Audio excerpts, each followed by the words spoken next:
Trail Riders, welcome back to the Daily Ride. I hope you guys are doing well. Today's crosshair passage comes to us from Hebrews 11:8 and then verse 10, which says, "By faith Abraham obeyed when he was called to go out to a place which he would receive as an inheritance, and he went out, not knowing where he was going.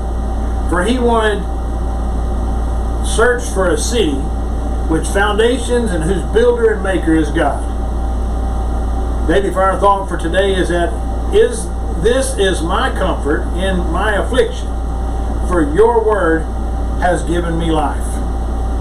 Running the word passages for today is Genesis 49:3, Psalm 119:50, Hebrews 11:8 and 10. The scriptures that get us through the Bible in a year is 2 Chronicles 17, Revelation 6, Zechariah 2, and John chapter 5.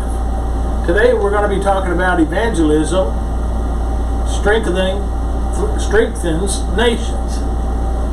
Some people say that they can live decent lives without Christianity. I wonder.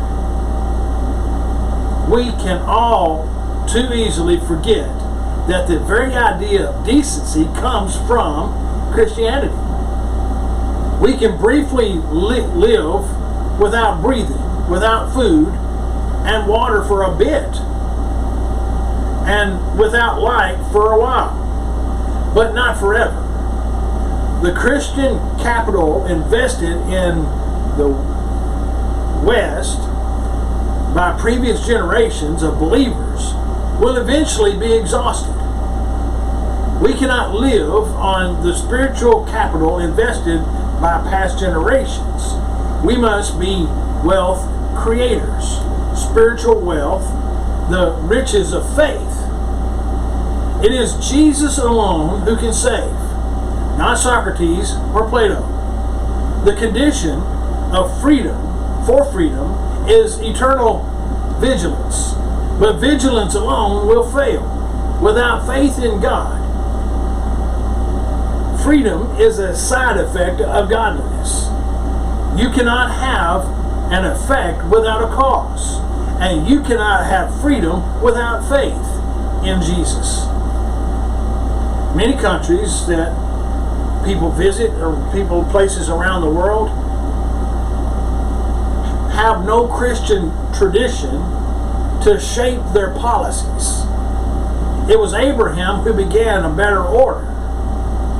He looked for a city whose builder and maker was God, whose foundations was built by God himself.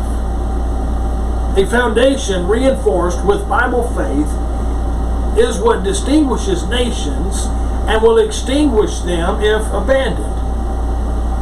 Something like it was done in the country of Germany.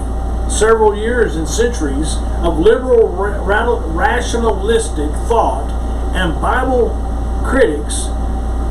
criticism diluted the Christian faith. Weak and unstable as water, it could not excel. As Jacob said about Reuben, in the conditions like that, it is easy for a non-Christian regime to take over. The policies of Hitler and the Third Reich met with little moral resistance.